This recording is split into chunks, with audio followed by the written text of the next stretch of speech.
사무엘하 3장 27절부터 39절입니다. 오늘 본문의 배경이에입니다. 오늘 말씀은 아브넬의 죽음과 그에 대한 다윗의 반응을 기록하고 있습니다. 요압은 아브넬을 결국 죽이고야 말았습니다. 그러나 그의 죽음으로 인해 다윗은 매우 곤란한 처지에 빠지고 말았습니다. 그와의 언약은 깨졌고 아브넬의 죽음에 대해 자신이 관여하지 않았다는 것을 입증해야만 했기 때문입니다. 이에 다윗은 아브넬의 장례를 진심 어린 마음으로 치러주고 자신의 슬픔을 진실하게 보여줌으로써 백성들과 사람들의 오해를 풀 수 있었습니다. 3장 27절부터 30절입니다. 아브넬의 죽음. 아브넬이 헤브론으로 돌아오니 요압이 그와 조용히 이야기를 하려는 듯이 성문 안으로 그를 데리고 들어갔다. 요압은 거기에서 동생 아사엘의 원수를 갚으려고 아브넬의 배를 찔러서 죽였다. 다윗이 그 소식을 듣고서 외쳤다. 넬의 아들 아브넬이 암살당하였으나 나와 나의 나라는 주님 앞에 아무 죄가 없다. 오직 그의 죄는 요압의 머리와 그 아버지의 온 집안으로 돌아갈 것이다.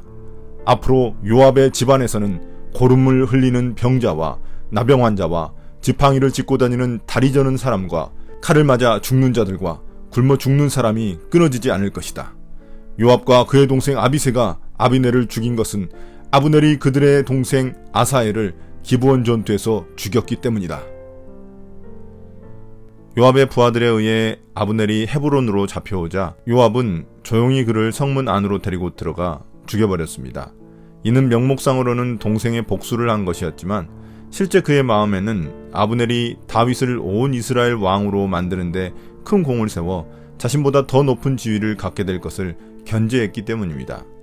요압은 다윗의 신하이지만 자신의 야망을 더 앞세우는 위험한 인물입니다. 이때부터 다윗은 요압을 견제하기 시작합니다. 아브넬이 죽자 다윗과 그와의 언약은 틀어지고 말았습니다. 그러나 그를 죽인 요압에게 큰 벌을 내릴 수도 없었습니다. 요압은 명분상 동생의 복수를 한 것이고 그 당시 요압의 권세가 다윗보다 컸기 때문입니다. 그래서 다윗은 평생 동안 요압을 견제했으며 자신이 죽을 때 아들 솔로몬에게 그에 대한 처리를 맡겼습니다.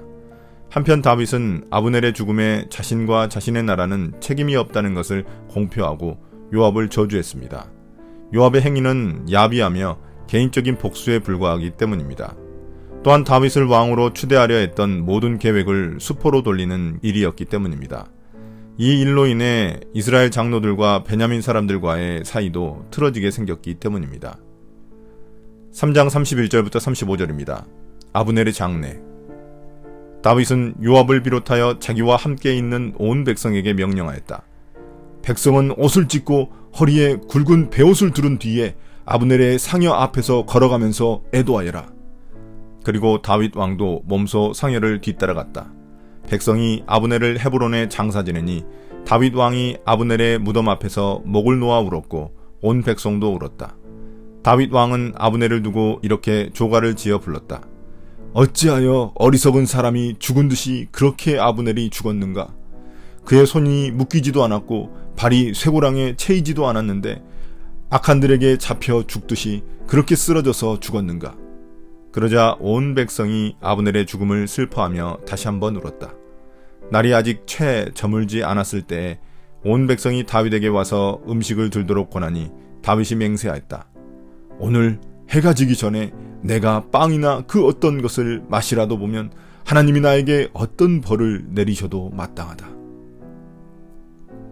다윗은 자신이 이 일에 책임이 없다는 사실을 적극적으로 변호하기 위해 아브넬의 죽음을 애도하고 그의 상여를 따라갔으며 심지어 조가를 만들어 그의 죽음을 백성들과 함께 목 놓아 울며 슬퍼했습니다.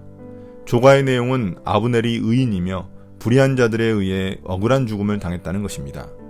이렇게 조가를 만들어 부른 다윗은 그날 온종일 금식하며 그의 죽음을 애도했습니다.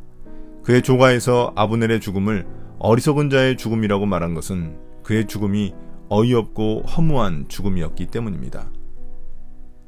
3장 36절부터 39절입니다. 다윗의 한탄. 온 백성이 그것을 보고서 그 일을 좋게 여겼다. 다윗 왕이 무엇을 하든지 온 백성이 마음에 좋게 받아들였다. 그때에야 비로소 넬의 아들 아브넬을 죽인 것이 왕에게서 비롯된 일이 아님을 온 백성과 온 이스라엘이 깨달아 알았다. 그런 다음에 왕은 신복들에게 말하였다. 그대들이 아는 대로 오늘 이스라엘에서 훌륭한 장군이 죽었소. 수루야의 아들들이 나보다 더 강하니 비록 내가 기름 부음을 받은 왕이라고 하지만 보다시피 이렇게 약하오. 그러므로 이런 악을 저지른 사람에게 주님께서 그 죄악에 따라 갚아주시기만 바랄 뿐이요. 이런 다윗의 진실한 모습은 다윗이 아브넬을 죽이는데 관여했을 것이라는 백성들의 오해를 풀어주었을 뿐만 아니라 그들의 마음까지 얻었습니다. 북이스라엘 장로들과 베냐민 사람들도 다윗에 대한 오해를 풀었을 것입니다. 이제 다윗은 자신의 신복들에게 죽은 아브넬을 훌륭한 장군이라고 높여주며 그의 죽음을 아쉬워하였고 자신이 수르야의 아들들, 즉 요압과 아비새보다 힘이 약하다는 사실을 한탄했습니다. 그러면서 하나님이 그들의 죄악을 대신 갚아주시기를 기원했습니다. 이 사건을 계기로 다윗은 요압을 본격적으로 견제하기 시작합니다. 오늘의 묵상 포인트입니다. 위기를 돌파하는 가장 좋은 길은 진심을 보이는 것입니다. 요압이 아브넬을 죽였을 때 백성들은 정황상 다윗이 사주한 일이라고 오해했습니다. 이에 다윗은 아브넬의 장례를 잘 치러줬을 뿐만 아니라 그의 상여를 따라가 통곡하며 금식했습니다.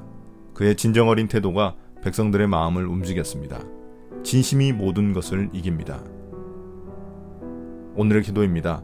주님, 하나님의 나라를 세워가는 데 있어 사람들의 오해와 고난이 있겠지만 하나님을 향한 진심과 사람들을 향한 진심으로 뚫고 나갈 수 있게 해주십시오. 예수님 이름으로 기도드립니다. 아멘.